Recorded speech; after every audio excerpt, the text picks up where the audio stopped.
पिछले वीडियो में हमने 3 क्वेश्चन के ऊपर डिस्कशन किया था, जिसमें से एक क्वेश्चन था फ्लाइंग फॉक्स के ऊपर, दूसरा क्वेश्चन था नॉर्थ ईस्टर्न काउंसिल के ऊपर और तीसरा क्वेश्चन था सिंडिकेट बैंक के ऊपर। सिंडिकेट, ठीक है। इन 3 क्वेश्चंस को हम लोगों ने पिछले डिस्कस किया था पिछले वीडियो में। इस वीडियो में हम लोग 3 क्वेश्चंस को और डिस्कस करेंगे, जो क्वेश्चन नंबर 89, 51 और क्वेश्चन नंबर 7 है। और ये क्वेश्चंस हैं सेट ए के। इस वीडियो को आप पार्ट 2 कह सकते हैं कंट्रोवर्शियल क्वेश्चंस के। तो स्टार्ट करते हैं। हमारा जो पहला क्वेश्चन है वो है क्वेश्चन नंबर 89, जो कि जिसमें पहला स्टेटमेंट ये कह रहा है the Red Sea receives very little precipitation in any form. और दूसरा क्वेश्चन कह रहा है no water enters the Red Sea from rivers. ठीक है, हम सब ने ये क्वेश्चन जो ये स्टेटमेंट जो है इसको रॉन्ग मार्क किया होगा, मुझे जहाँ तक लगता है बहुत सारे लोगों ने।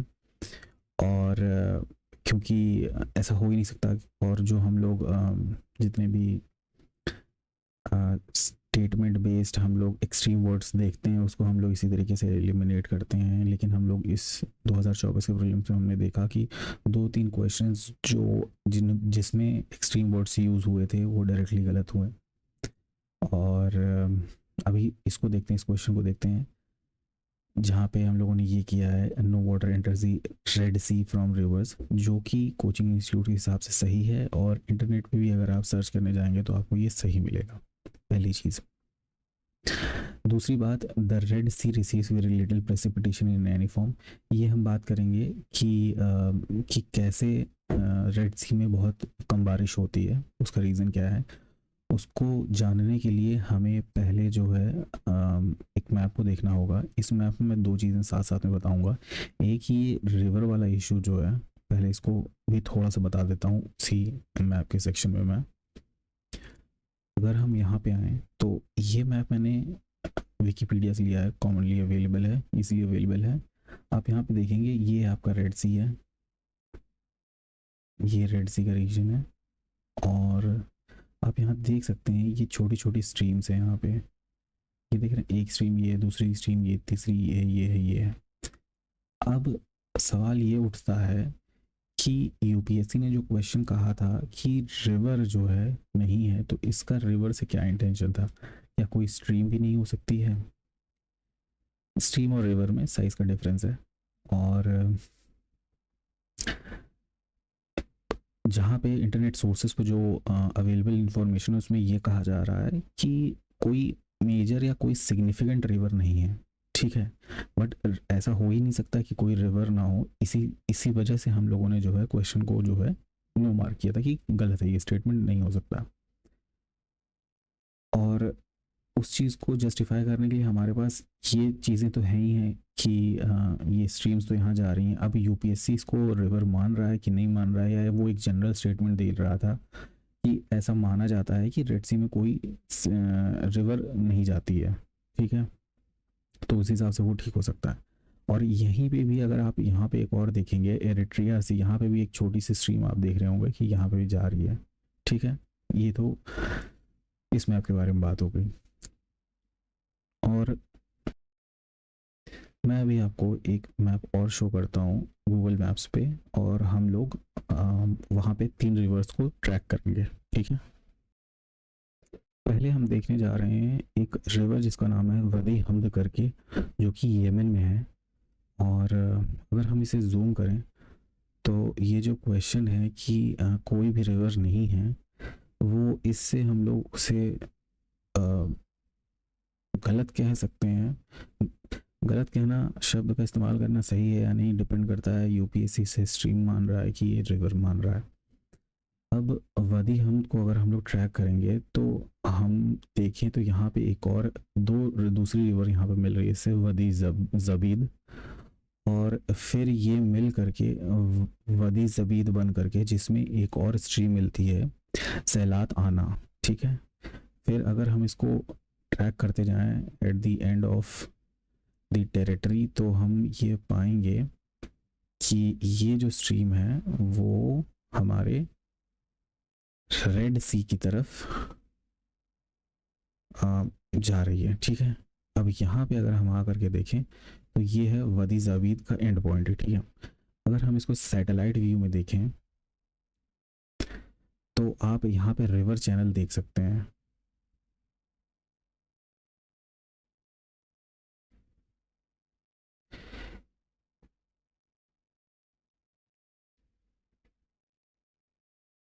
आप ये देख रहे होंगे ये पोर्शन जो है यहाँ पे ये जो आ रहा है ये है आपका रिवर चैनल, ठीक है। और अब हो सकता है ये रिवर्स ड्राई हो गई हैं या सीजनल रिवर्स हो सकती हैं, यहाँ पे बहुत हाई चांस है कि ये रिवर्स सीजनल होंगी।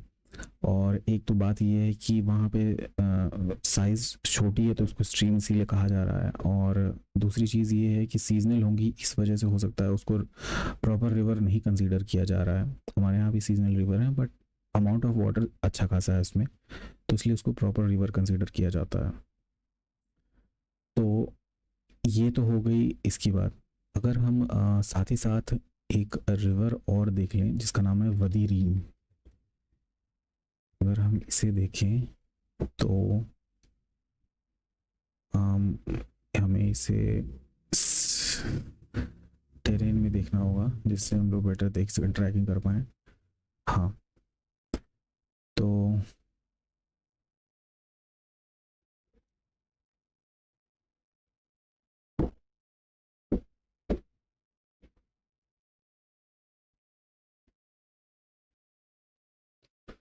तो अगर हम इसे यहाँ से देखें तो ये आप देख रहे हैं यहाँ पे अच्छी खासी ये रिवर यहाँ से आ रही है वदी रीम।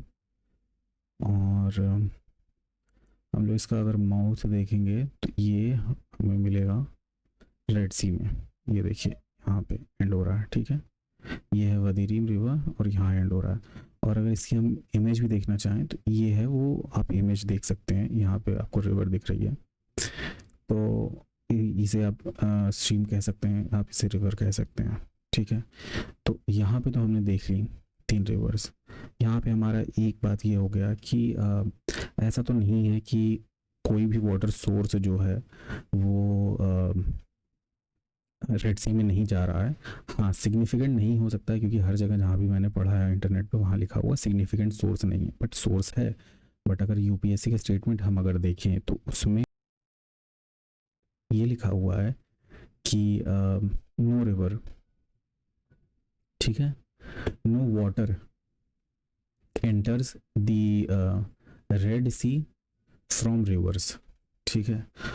तो मेरे हिसाब से ये स्टेटमेंट जो है गलत हो जाना चाहिए ये स्टेटमेंट।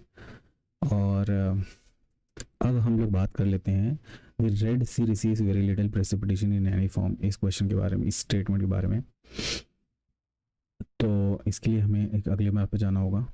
वो मैप है यहाँ पे, ये हमारा रेड सी है, ठीक है। अगर आप इस रीजन को देखेंगे तो आप एक चीज़ ये नोटिस करेंगे कि यहाँ पे जो है आप यहाँ पे माउंटेन्स देख सकते हैं, ठीक है। ये पूरी माउंटेन चेन है, यहाँ पे ये भी है, ये भी है, पूरा along the coast of Red Sea जो है आपको ये दिखेगा। ये यमन रीजन है, ठीक है, जहाँ पे अभी हम लोग रिवर्स देख रहे थे, यहाँ पे, यहाँ पे, यहाँ पे, ठीक है।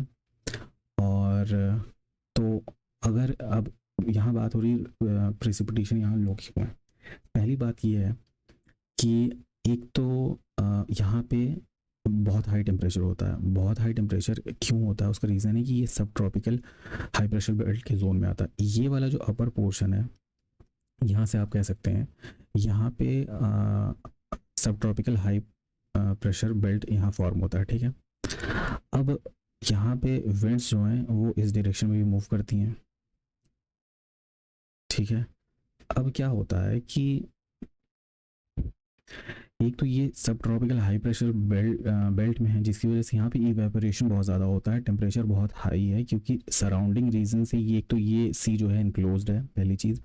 अगल बगल भी इसके सेमी रेड रीजन्स हैं, रेड रीजन्स हैं, डेजर्ट रीजन्स हैं, आप देख सकते हैं यहाँ पे। और ये जो बादल आपको मेंशन, ये एनिमेटेड इमेज है मेरे हिसाब से, इसी वजह से यहाँ पे ये इस तरीके से मेंशनड है।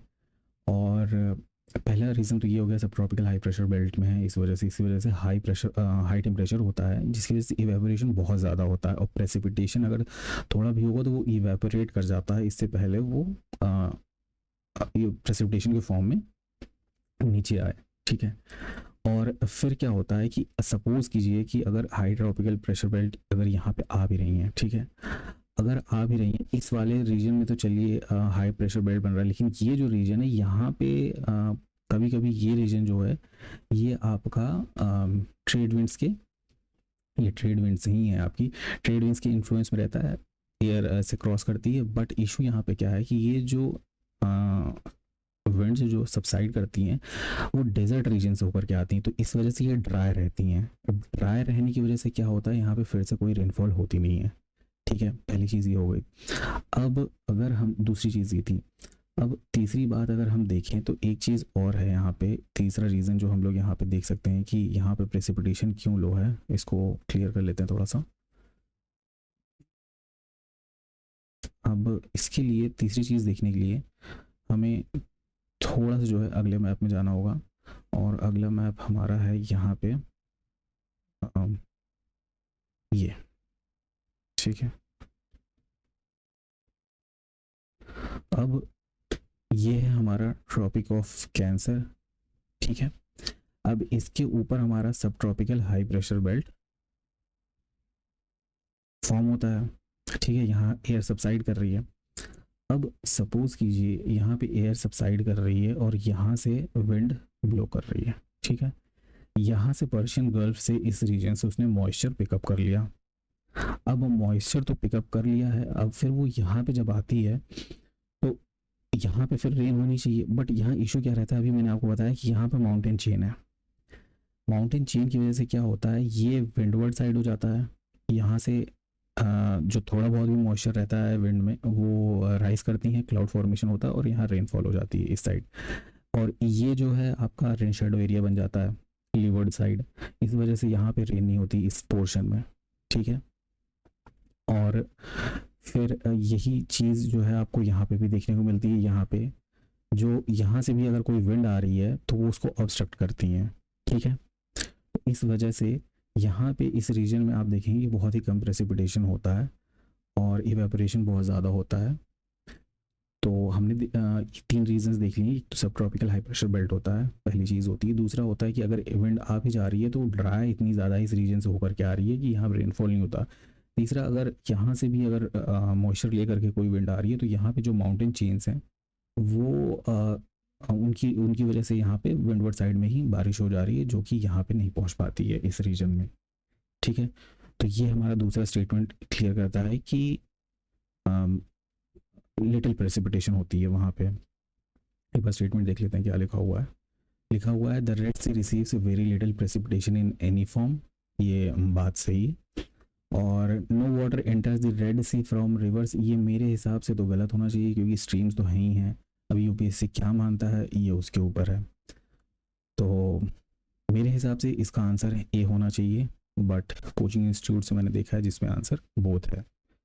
ठीक है, तो ये तो हो गई हमारे क्वेश्चन नंबर 89 की बात, रेड सी वाले क्वेश्चन की।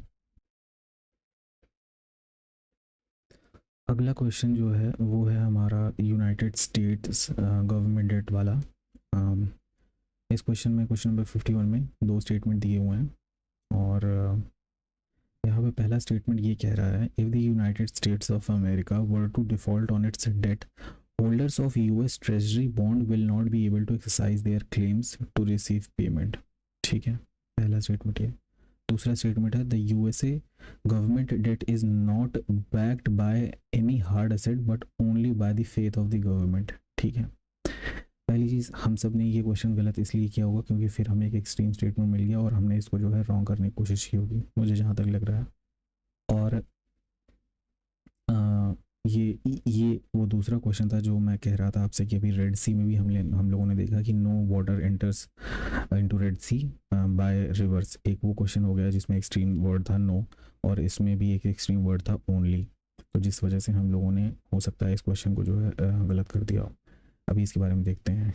और फिर पहला स्टेटमेंट जो है हमारा है कि यूएसए यानी यूएस ट्रेजरी बॉन्ड्स, ठीक है। देखिए क्या होता है कि लॉन्ग टर्म बोरोइंग गवर्नमेंट करती है, ठीक है।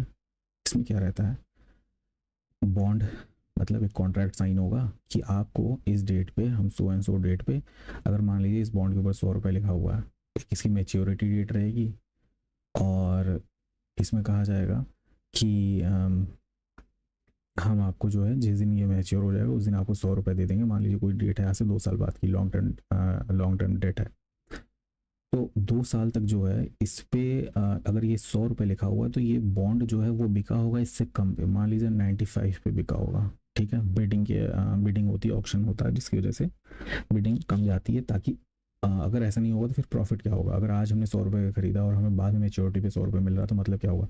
तो ये इसी वजह से ऑक्शनिंग होती है। ऑक्शनिंग में इसकी प्राइस हमेशा इससे लो रहती है मोस्ट ऑफ द केसेस में। अगर प्राइस ज़्यादा लो है तो फ़ायदा जो है वो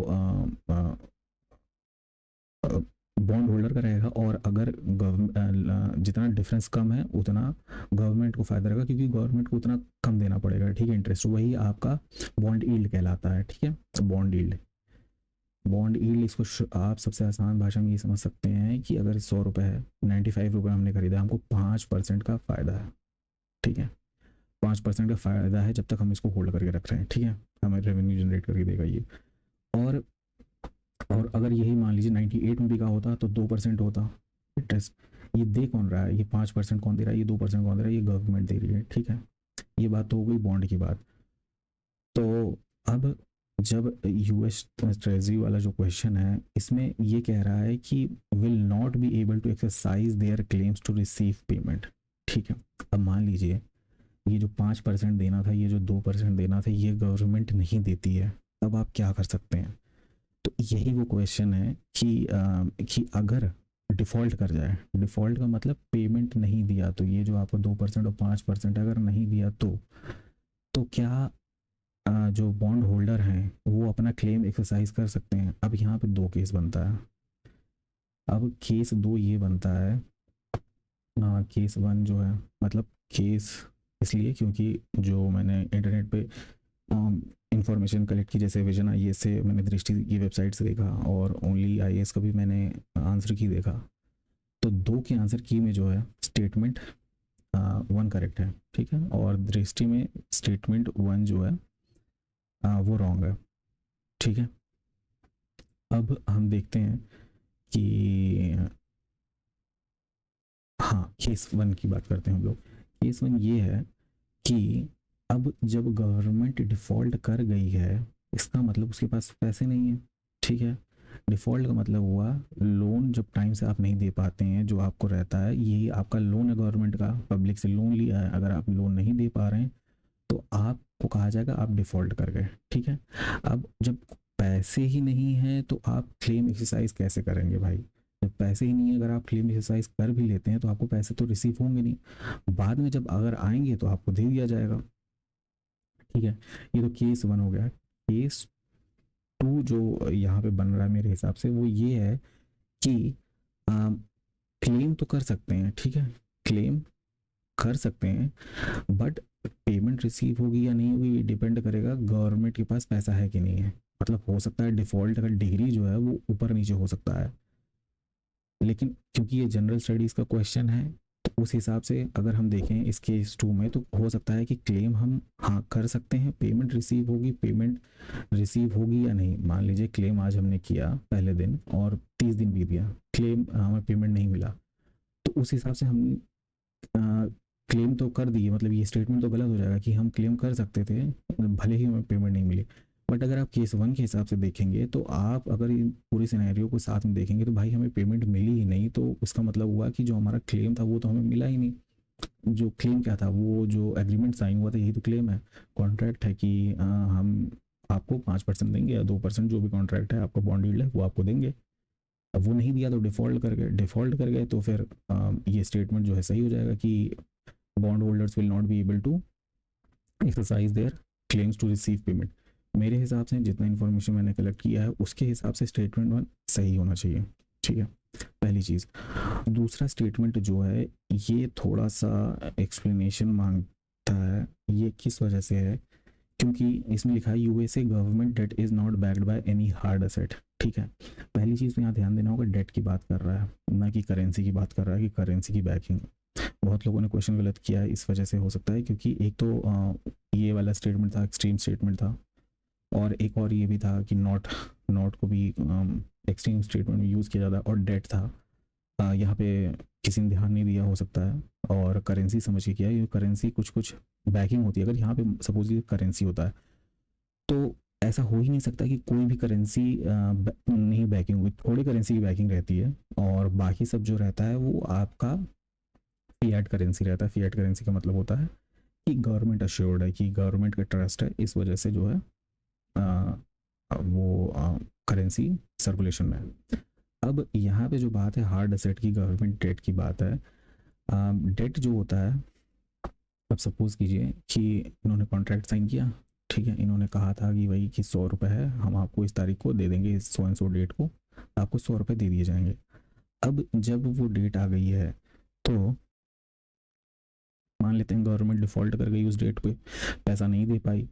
अब इस केस में अब मान लीजिए अगर आपके हार्ड एसेट की बैकिंग है, हार्ड एसेट कुछ भी हो सकता है, लैंड हो सकता है आपका, गोल्ड हो सकता है, कोई मेटल हो सकता है, प्रेशियस कुछ भी चीज़ें हो सकती हैं, ठीक है, मोस्टली अगर होगा तो गोल्ड होता है, और या फिर कोई रेवेन्यू सोर्स हो सकता है। रेवेन्यू सोर्स का मतलब हुआ, सपोज कीजिए कि कॉन्ट्रैक्ट साइन हुआ और उसमें लिखा गया गवर्नमेंट डिफ़ॉल्ट कर जाएगी, मतलब पैसा नहीं दे पाएगी, तो आपके लिए जो रेवेन्यू सोर्स है, प्रॉफिट रहेगा, किसी भी मान लीजिए कंपनी का है, इसमें से आपको शेयर दे दिया जाएगा, ठीक है।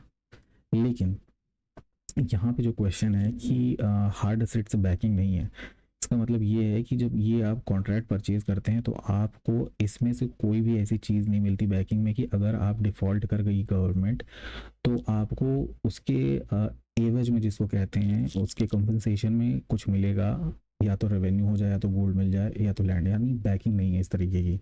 ये सिर्फ इस बात पर काम करता है कि यूएस गवर्नमेंट स्ट्रांग है, इकोनॉमी स्ट्रांग है, तो हमें जो है पैसा मिल जाएगा। ये पूरा म्यूचुअल ट्रस्ट पर काम करती है ये चीज़ें, ठीक है।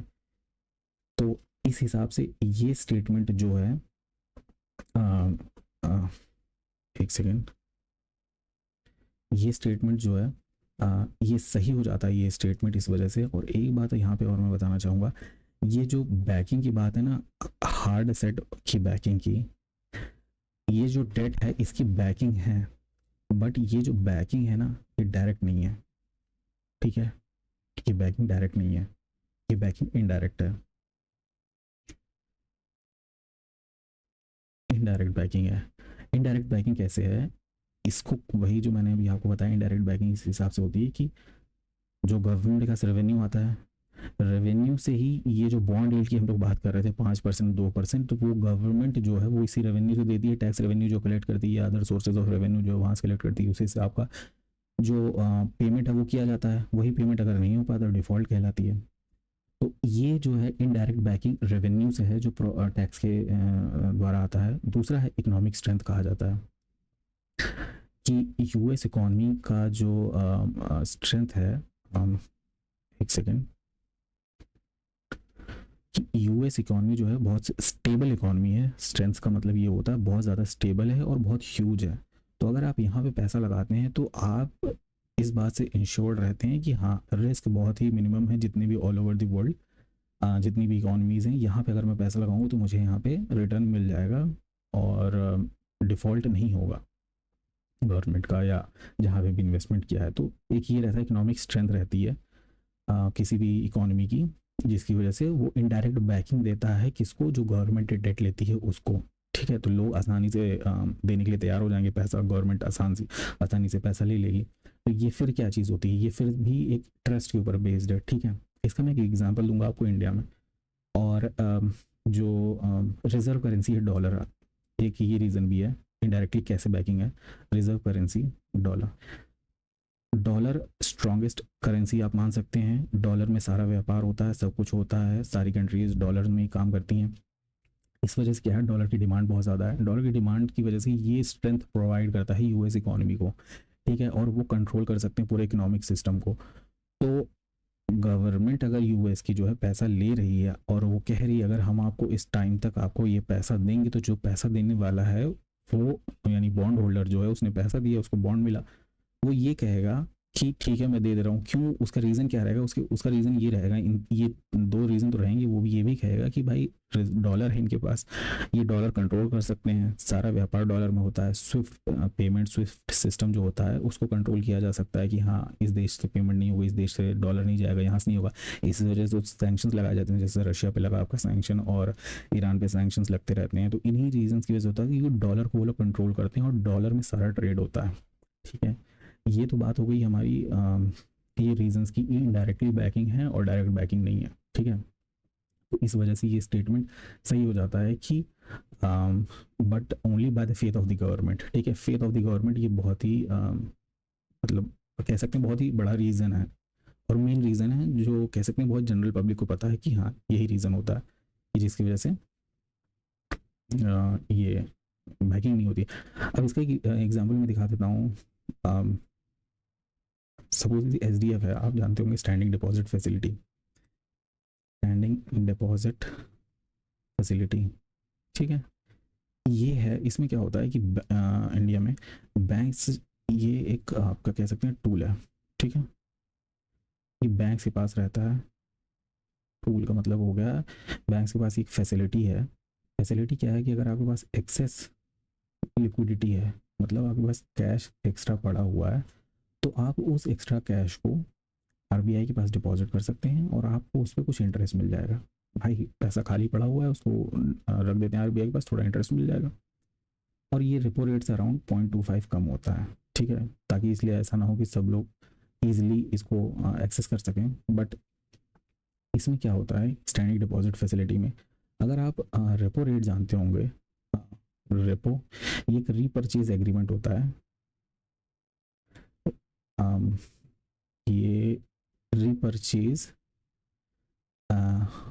एग्रीमेंट होता है। ठीक है, मतलब जब आरबीआई के पास कोई पैसा डिपॉजिट करता है तो आरबीआई क्या कहता है, आरबीआई कहता है आप ये ले लो, गवर्नमेंट बॉन्ड ले लो। ठीक है, जीसेक जिसको कहते हैं, गवर्नमेंट सिक्योरिटी ले लो और हम आपको जो है कितना परसेंट, मान लीजिए रेपो रेट 6.25 है, हम आपको इतना जो है बॉन्ड डील दे देंगे या तो डिपॉजिट हुआ है। अब इसमें क्या हो रहा है कि गवर्नमेंट सिक्योरिटी का एक्सचेंज हो रहा है कि बैंक्स को गवर्नमेंट सिक्योरिटीज़ दी जा रही हैं, बैंक्स अपने पैसे डिपॉजिट कर रहे हैं।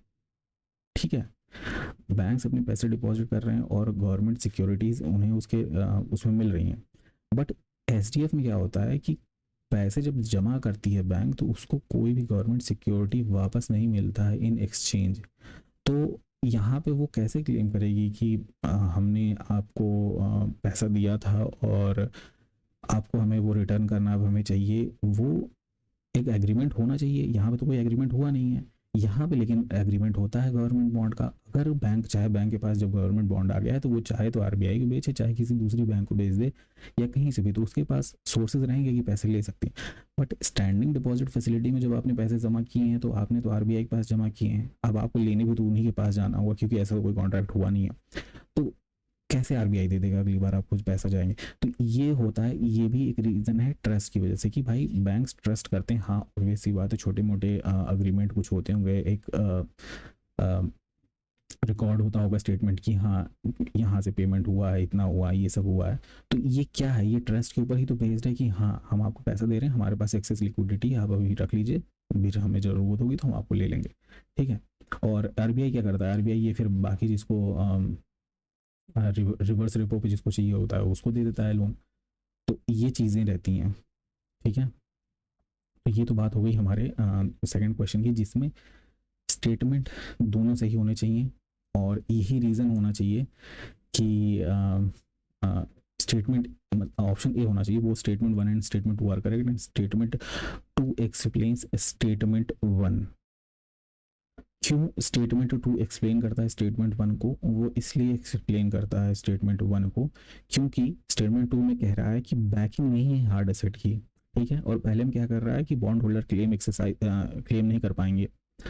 अब जब बैकिंग ही हार्ड एसेट से नहीं है, मतलब कि अगर गवर्नमेंट डिफॉल्ट कर गई है हम और बैकिंग हार्ड एसेट से थी नहीं, तो क्लेम तो अब हो ही नहीं पाएगा ना। आप क्लेम करते तब आपको कुछ मिलता, अगर उसकी बैकिंग होती, मान लीजिए गोल्ड से बैकिंग थी, तो आप गवर्नमेंट आपको पैसा नहीं दे पाई, आपको करेंसी नहीं दे पाई, कैश नहीं दे पाई, तो आपने कहा कि भाई आप हमारे जो डेट था उसकी हार्ड एसेट बैकिंग थी, आप हमको गोल्ड दे दीजिए उसकी जगह पे। तो गोल्ड जब है ही नहीं बैकिंग में, या कोई और भी चीज़ हार्ड एसेट बैकिंग में नहीं है, तो आप क्लेम क्या करेंगे? तो इस वजह से क्लेम होगा नहीं, ये स्टेटमेंट वन करेक्ट है। और क्यों नहीं होगा क्लेम? क्योंकि वो हार्ड एसेट से बैकिंग ही नहीं है, तो आखिर मांगेंगे क्या इन रिटर्न? ठीक है, तो ये ऑप्शन इसका होना चाहिए मेरे हिसाब से, और जो मुझे अभी तक समझ में आया और जितना मैंने पढ़ा है उसके हिसाब से। अब आ जाते हैं तीसरे क्वेश्चन पे। ये वीडियो थोड़ा सा लंबा हो गया है। तीसरा क्वेश्चन ये है कि क्वेश्चन नंबर 7 ये कह रहा है रेनफॉल, इसमें 3 स्टेटमेंट दिए हुए हैं, ठीक है, 1 2 3। अब स्टेटमेंट 1 को पूछ रहा है बाकी स्टेटमेंट के रिस्पेक्ट में कि स्टेटमेंट 2 3 एक्सप्लेन कर रहे हैं कि नहीं, क्या सब है वो सब देखते हैं। तो पहला स्टेटमेंट ये कह रहा है rainfall is one of the reasons for weathering of rocks. Weathering क्या होता है? वेदरिंग होता है डिसइंटीग्रेशन ऑफ रॉक्स, ठीक है, डिसइंटीग्रेशन,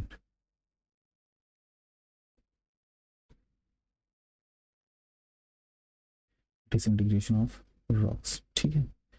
अब ये जो डिसइंटीग्रेशन है ये बहुत तरह के हो सकता है, मैकेनिकल होता है, ठीक है, केमिकल होता है, बायोलॉजिकल होता है, मतलब पत्थरों का टूटना, वो कैसे टूट सकते हैं, बायोलॉजिकल हो सकते हैं, कैसे हो सकते हैं कि सपोज कीजिए कोई पत्थर है, उसमें कभी आप देखेंगे पीपल का पेड़ निकल आता है या कुछ भी आता है, तो वो जब पेड़ या पौधे बड़े होते हैं तो वो क्रैक डेवलप कर देते हैं, जिसकी वजह से फ्रेगमेंटेशन हो जाता है दो रॉक का, सपोज कीजिए, ठीक है। तो ये होता है बायोलॉजिकल। इसमें और भी बहुत सारे एग्जाम्पल्स हैं। एक होता है आपका मैकेनिकल। मैकेनिकल क्या होता है? आपका फिजिकल प्रॉपर्टी से, सपोज कीजिए आप टेम्परेचर है, टेम्परेचर में ड्रास्टिक इंक्रीज और ड्रास्टिक डिक्रीज हो रहा है, सपोज कीजिए डेजर्ट रीजन है, ठीक है, डेजर्ट रीजन में दिन में पत्थर बहुत ज़्यादा गर्म होते हैं, रात को ठंडे होते हैं, तो ये जो है कॉन्ट्रैक्ट करेंगे रात को और दिन में एक्सपैंड करेंगे, तो कंटिन्यूअस कॉन्ट्रैक्शन और एक्सपेंशन की वजह से क्या होता है, इसमें इनमें क्रैक डेवलप होता है। इसी का एक रिजल्ट रहता है एक्सफोलिएशन, जो आप पढ़े होंगे ज्योग्राफी में, एक्सफोलिएशन होता है जिसमें पीलिंग, अनियन पीलिंग भी कहा जाता है इसको। एक रीजन ये है। ब्लॉक डिसइंटीग्रेशन भी होता है। ये सब मैकेनिकल में आते हैं, ठीक है। एक होता है केमिकल, जिसके बारे में यहाँ बात हो रही है, ठीक है। अब केमिकल वेदरिंग में क्या होता है कि डिसोल्यूशन होता है, कह सकते हैं आप, कोई सोल्यूशन रहेगा उसमें डिसॉल्व हो जाता है रॉक, इस वजह से होता है। तो यहाँ पे पहला सेकंड स्टेटमेंट कह रहा है कि rain water contains carbon dioxide in solution. एकदम सही बात है, क्योंकि कार्बन डाइऑक्साइड रहता है, रेन वाटर रहता है, कार्बोनिक एसिड बनता है वीक, ठीक है, वीक कार्बोनिक एसिड बनता है। बहुत ही जनरल स्टेटमेंट है, सबको पता रहता है कि एसिड रेन हल्का सा रेन जो है वो हल्की सी एसिडिक होती है, ठीक है। और एसिडिक रेन किसको कहते हैं? जिसमें नाइट्रोजन और सल्फर के आपके ऑक्साइड्स रहते हैं। अब स्टेटमेंट 3 कह रहा है, लेकिन ये जो है कार्बोनिक एसिड वाला जो रेन है, ये नॉर्मल रेन को हम लोग कह रहे हैं, ठीक है, ये एसिड रेन नहीं है, और क्योंकि बहुत वीक रहता है। स्टेटमेंट 3 कह रहा है rain water contains atmospheric oxygen. एकदम सही बात है, एटमॉस्फेरिक ऑक्सीजन रहता है। अब इसको पहले एक्सप्लेन करने से पहले दोनों को जोड़ करके पहले मैं बता देता हूँ। सपोज कीजिए आपका वाटर है, ठीक है, H2O होता है, ठीक है, एक ऑक्सीजन का मॉलिक्यूल रहेगा और 2 हाइड्रोजन के मॉलिक्यूल रहेंगे, अटैच रहेंगे, ठीक है, यहाँ O है, ये 2 है। अब क्या होता है कि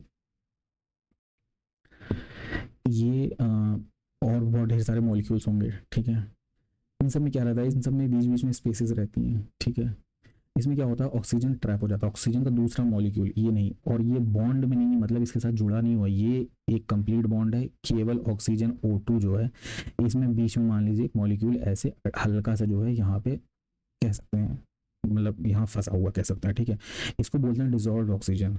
ये इसके साथ जुड़ा नहीं हुआ, ये इसके अंदर बस मिला हुआ है, जैसे चीनी घुल जाती है पानी में, चीनी कोई बॉन्ड फॉर्म नहीं करती है, बस वो डिजॉल्व हो जाती है। डिजॉल्व क्यों होती है? क्योंकि ये जो स्पेसेस रहते हैं इसमें जो शुगर मॉलिक्यूल्स हैं वो आके यहाँ पे एडजस्ट हो जाते हैं, इसलिए वो दिखाई नहीं देते हैं। इसी तरीके से ऑक्सीजन के साथ होता है, बहुत सारी चीज़ें इसीलिए पानी में डिजॉल्व हो जाती हैं।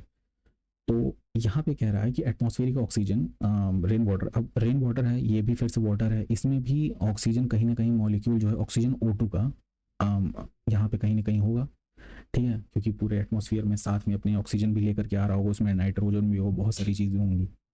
तो इसमें कह रहा है rain water contains atmospheric oxygen, तो ये स्टेटमेंट भी सही है, ठीक है, ये भी सही है, ये भी सही है। अब कह रहा है पहला statement, both statement 2 and 3 are correct and both of them explains statement 1। एक तो बात ये हो गई,